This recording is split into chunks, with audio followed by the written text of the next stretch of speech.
तो एपिसोड की शुरुआत होती है और हमें दिखाया जाता है कि हुओ टियांडो सुप्रीम मास्टर के सामने खड़ा हुआ होता है और वहाँ पर और भी बहुत सारे सीनियर डिसाइपल्स मौजूद होते हैं। और फिर हुओ टियांडो सुप्रीम मास्टर से कहता है कि इमोर्टल और डीमन वार बहुत जल्द शुरू होने वाली है, हमें उसके लिए पूरी तरह से तैयार होना चाहिए। और मैंने अपने सेक्ट को और भी ज्यादा स्ट्रॉन्ग बनाने के लिए और डीमन रेस का मुकाबला करने के लिए एक छोटा सा फैसला किया है। मैं चाहता हूँ कि हम लोग इंपीरियल सेक्ट को अपने साथ मिला लें, इस तरह हम लोग डीमंस का जमकर मुकाबला कर सकते हैं। मैंने पहले ही अपने कुछ इन्वॉय को वहाँ पे भेजा हुआ है, वो लोग वहाँ पर जाकर वहाँ के सेक्ट के मास्टर के साथ बात करेंगे और उसके बाद मैं खुद भी वहाँ पे जाना चाहता हूँ ताकि मैं उन लोगों के साथ बैठकर कुछ रूल्स एंड रेगुलेशंस डिसाइड करूँ। तो हुओ टियांडो की ये बातें सुनकर वहाँ पे मौजूद सब लोग हैरान हो जाते हैं। उन लोगों ने सोचा भी नहीं था कि हुओ टियांडो इस तरह का फैसला करेगा, मगर सुप्रीम मास्टर उससे कहता है कि हमारा फीदर इमोर्टल सेक्ट वो दुनिया के सभी सेक्ट में सबसे ज्यादा टॉप में आता है। हम लोगों ने आज तक किसी से कोई भी मदद नहीं मांगी, हर मुसीबत को हम लोगों ने खुद से फेस किया है। यही वजह है कि हमारा सेक्ट रैंकिंग में आता है। मुझे नहीं लगता कि तुम्हें किसी से मदद मांगनी चाहिए और मैं जानता हूँ कि तुम इंपीरियल सेक्ट से मदद क्यों मांगना चाहते हो, क्योंकि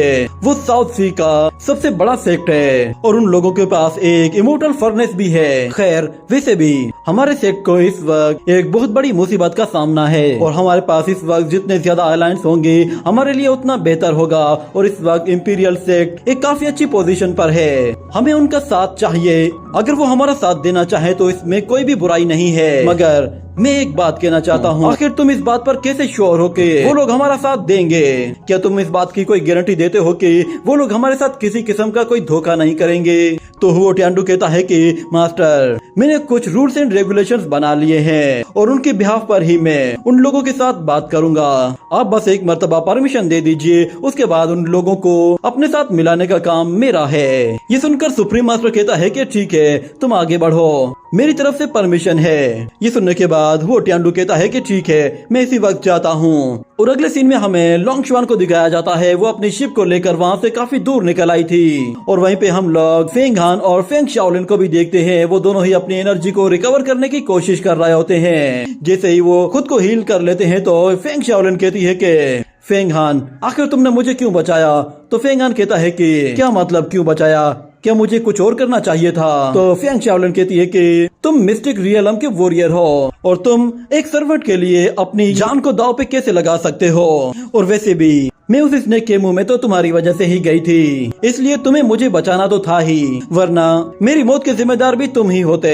ये कहते हुए वो होंगवी सोर्ड उसकी तरफ वापस फेंकती और कहती है कि अपनी ये बेकार सी सोर्ड अपने पास रखो, ये मेरे किसी काम की नहीं है, इसकी वजह से मैं आज मरते मरते बची हूँ। ये देखकर फेंग हान को गुस्सा आ जाता है, वो उस सोर्ड की तरफ देखता है और दूसरी तरफ फेंग शाओलिन कहती है कि ऐसी बेकार सी सोर्ड मेरे किसी काम की नहीं। मगर फेंग हान गुस्से में आते ही उस सोर्ड को उठाता है और फेंग शाओलिन की तरफ आता है, जिस पर फेंग शाओलिन कहती है कि आखिर तुम्हारे साथ मसला क्या है? मगर फेंग हान अपनी सोर्ड निकालकर उसकी गर्दन पे रखता है और वो कहता है कि मैं उन लोगों की बिल्कुल भी परवाह नहीं करता जो कि मेरी चीजों की परवाह नहीं करते।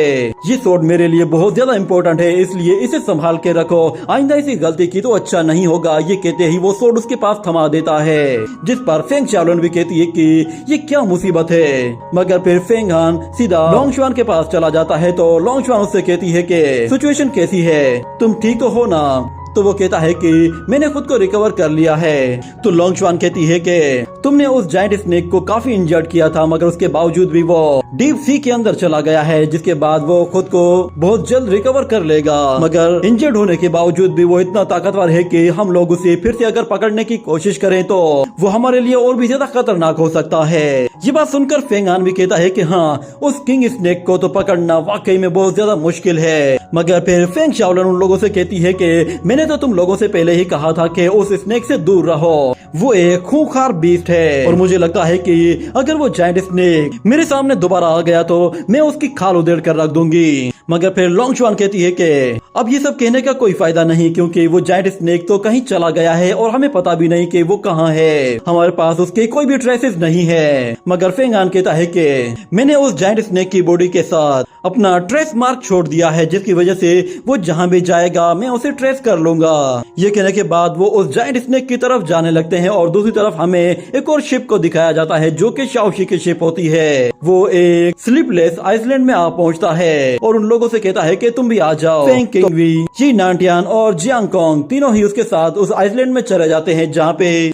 काफी रोशनी होती है क्योंकि उस आइसलैंड में रात के टाइम पे भी लोग जाग रहे होते हैं। और शाओशी उन लोगों को बताता है कि ये एक स्लीपलेस आइसलैंड है। तो उस आइसलैंड को देखकर फेंग किंगवी कहती है कि सच में इस आइसलैंड का नाम बिल्कुल वैसा ही है जैसा कि ये खुद दिखता है, ये काफी स्टाइलिश है। और शाओशी उन लोगों को बताता है कि ये आइसलैंड यहाँ पे पिछले कई सौ साल से मौजूद है। इतने में अचानक फिर वहाँ पर कुछ लोग आते हैं जो कि शाओशी को देखते हैं तो वो कहते हैं कि यंग मास्टर आप वापस आ गए। तो शाओशी उन लोगों से कहता है कि जाओ और जाकर मेरे फादर को बता दो कि मैं वापस आ चुका हूँ। और वो उन सब लोगों से भी कहता है कि चलो मेरे साथ आ जाओ। तो वहाँ पे जाने के बाद शाओशी उन लोगों को बताता है कि ये आइसलैंड बिल्कुल सेम टू सेम लॉन्ग जुआन आइसलैंड की तरह है। यहाँ के लोग कभी भी सोते नहीं है और यहाँ पे हर वक्त रात का ही वक्त रहता है। और फिर दूसरी तरफ जी नांटियान कहता है कि सुनने में आया है कि यहाँ पर एक लूज कल्टीवेटर भी रहता है। और फिर मास्टर जियांग कोंग वो कहता है कि इस आइसलैंड के कोई रूल नहीं है, ना ही कोई यहाँ का लॉ है। यहाँ पे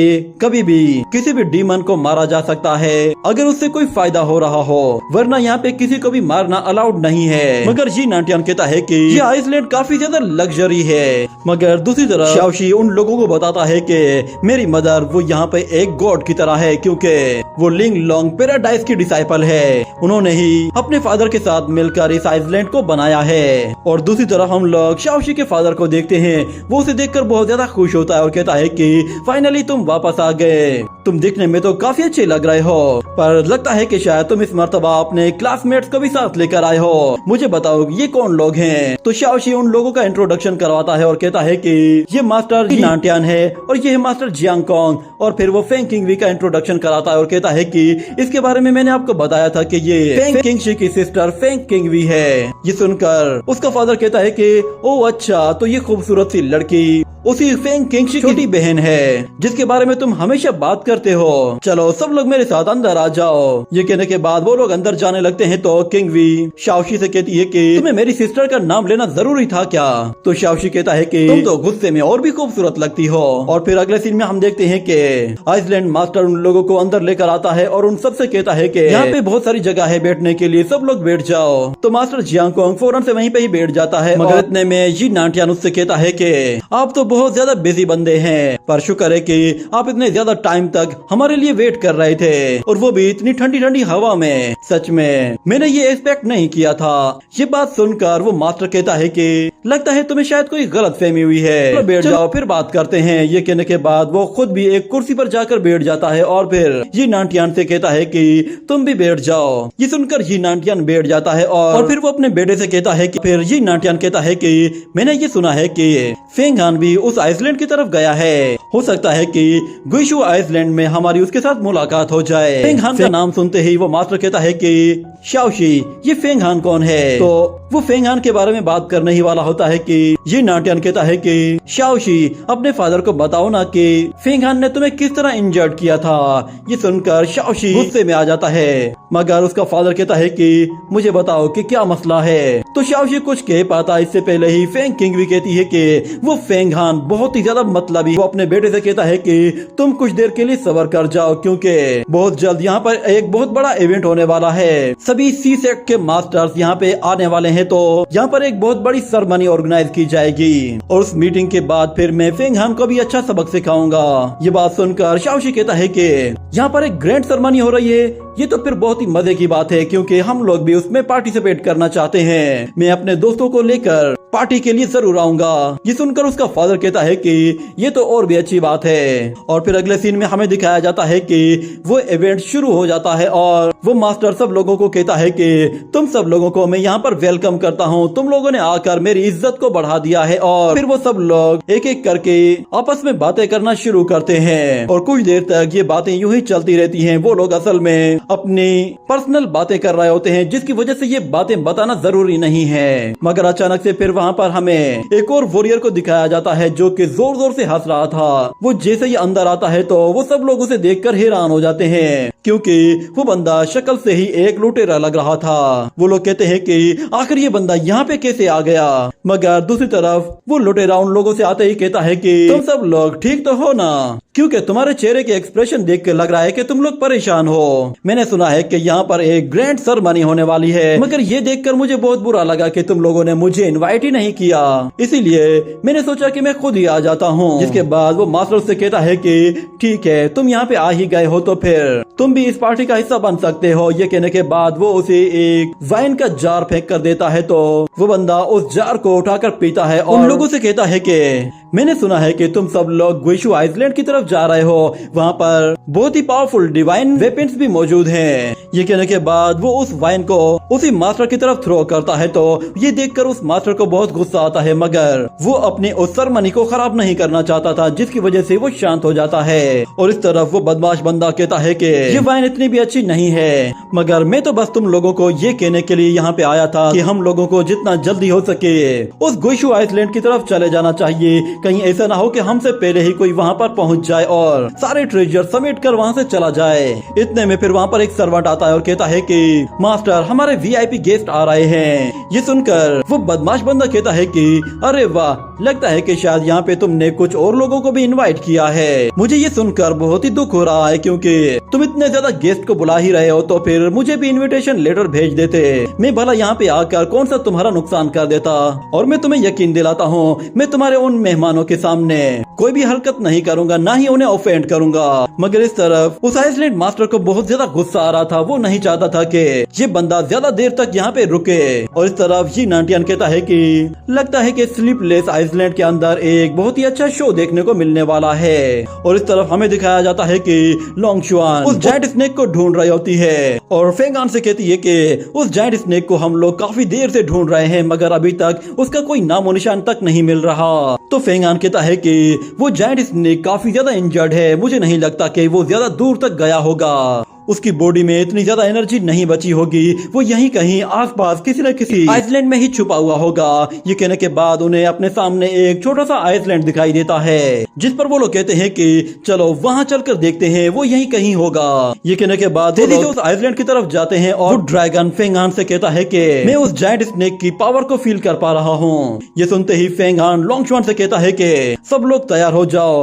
वो जायंट स्नेक हमारे यहीं कहीं आसपास मौजूद है। इतने में वो जायंट स्नेक उसे दिखाई देता है, जो कि उसी आइसलैंड में बड़ी बड़ी चट्टानों के पीछे छुपा हुआ होता है। तो दूसरी तरफ फेंग शाओलिन उसे देखती है तो वो कहती है कि लगता है कि पिछली मार से इसे कुछ ज्यादा चोट नहीं पहुंची है, मगर इस मर्तबा मैं इसे नहीं छोड़ने वाली, मेरे एक ही स्वॉर्ड अटैक के साथ मैं इसके टुकड़े टुकड़े कर दूंगी। और लोंगशुआन कहती है कि ये स्नेक बहुत ज्यादा जख्मी है तो ये अपना पूरा जोर लगाएगा और हमें भी अपनी पूरी ताकत लगानी चाहिए। ये बात सुनने के बाद फेंगान लोंगशुआन से कहता है कि तुम इस पर ईस्ट साइड से हमला करो, और वो फेंग शाओलिन से कहता है कि तुम वेस्ट साइड से हमला करना और मैं इस पर सीधा डायरेक्ट जाकर हमला करूंगा। इस तरह 3 अलग डायरेक्शन से हमला करने से कुछ ना कुछ फायदा जरूर होगा, और ऊपर से इस जायंट स्नेक को भागने का भी कोई रास्ता नहीं मिलेगा। जिस पर वो तीनों के तीनों लड़ने के लिए तैयार हो जाते हैं और कहते हैं कि ये अच्छा प्लान है। तो फेंगान सबसे पहले जाते ही अपने डीमन वुल्फ फॉर्म में आ जाता है और जायंट स्नेक उसे देखते ही जोर से धाड़ना शुरू कर देता है, मगर हम देखते हैं कि फेंगान वो तेजी से उड़ते हुए उस जायंट स्नेक के करीब जाने की कोशिश करता है, मगर दूसरी तरफ वो जायंट स्नेक फेंगान को अपने करीब आता देखकर उस पर हमला करने की कोशिश करता है। तो फेंगान किसी तरह खुद को बचा लेता है, मगर अचानक उस जायंट स्नेक की बॉडी से टकराने की वजह से फेंगान वहाँ से दूर जा गिरता है, जिसकी वजह से फेंगान को थोड़ी बहुत चोट लगती है, मगर वो खुद को संभाल लेता है। और इस तरफ हमें दिखाया जाता है लोंगशुआन वो उस जायंट स्नेक के बिल्कुल नीचे कुछ पावरफुल आइस स्टोन्स क्रिएट करती है, जिससे उसे काफी तकलीफ होती है, मगर उसके बावजूद भी वो हार मानने को तैयार नहीं होता। और इस तरफ फेंगान लड़ने के लिए दोबारा से खड़ा हो जाता है और वो देखता है कि उस जायंट स्नेक पर हमला करने के लिए फेंग शाओलिन अपनी सोर्ड लेके उस पर जैसे हमला करती है तो फेंगान भी अपनी डिमोनिक सोर्ड निकाल लेता है और वो उसकी तरफ थ्रो करता है, जो कि उस जायंट स्नेक को सीधा जाके लगती है, मगर उस बीस्ट के झटपटाने की वजह से उसकी टेल सीधा फेंग शाओलिन को जाके लगती है, जिसकी वजह से फेंग शाओलिन सीधा एक पहाड़ से जा टकराती है और वो जैसे ही नीचे गिर रही होती है तो फेंग हान देखता है कि वो जायंट स्नेक उसकी तरफ जा रहा है, तो वो फौरन से उस जायंट स्नेक से पहले ही फेंग शाओलिन तक पहुंचने की कोशिश करता है और उसे पकड़कर वहां से ऊपर की तरफ जाने लगता है। मगर अचानक से वो डीमन अपनी सक्शन पावर का इस्तेमाल करके उन दोनों को अपने मुंह के अंदर खींचने की कोशिश करता है, मगर फेंग हान किसी तरह वहां पे पत्थरों का सहारा लेकर खुद को होल्ड करने की कोशिश करता है। और दूसरी तरफ लोंग शुआन जब ये देखती है तो वो फौरन से अपनी आइस एनर्जी के जरिए उस जायंट स्नेक पर फिर से हमला करती है। ये देखते ही वो जायंट स्नेक फिर से पानी के अंदर चला जाता है। लोंग शुआन उसका रास्ता रोकने के लिए वहाँ पर एक बहुत बड़ी आइस वॉल खड़ी कर देती है, मगर वो जायंट स्नेक उस आइस वॉल को भी तोड़ते हुए वहाँ से निकल जाता है। और इस तरफ फेंग शाओलिन फेंग हान का हाथ छोड़कर नीचे आ जाती है, तो फेंग हान भी नीचे आ जाता है और लोंग शुआन फेंग हान से कहती है कि तुम ठीक तो हो ना। मगर इतने में फेंग शाओलिन लोंग शुआन से कहती है कि स्नो गर्ल, आखिर तुमने उस जायंट स्नेक को भागने क्यों दिया? अगर तुम होल्ड बैक ना करती तो शायद हम लोग उस जायंट स्नेक को आज पकड़ ही लेते। मगर फेंग हान कहता है कि फेंग शाओलिन, तुम नहीं जानती कि लोंग शुआन कितनी ज्यादा ताकतवर है। उसने अपनी पूरी कोशिश की है, मगर वो जायंट स्नेक तो हम तीनों के मुकाबले में बहुत ज्यादा ताकतवर है, इसीलिए हम एक साथ मिलकर भी उसे नहीं रोक पाते। मगर हमारी किस्मत अच्छी है कि जायंट स्नेक अभी हमसे इतना ज्यादा दूर नहीं गया है, हम लोग उसे अभी भी पकड़ सकते हैं। ये कहने के बाद वो उस जायंट स्नेक की तरफ देखते हैं और उसी के साथ ही ये एपिसोड यहीं पे ही एंड हो जाता है।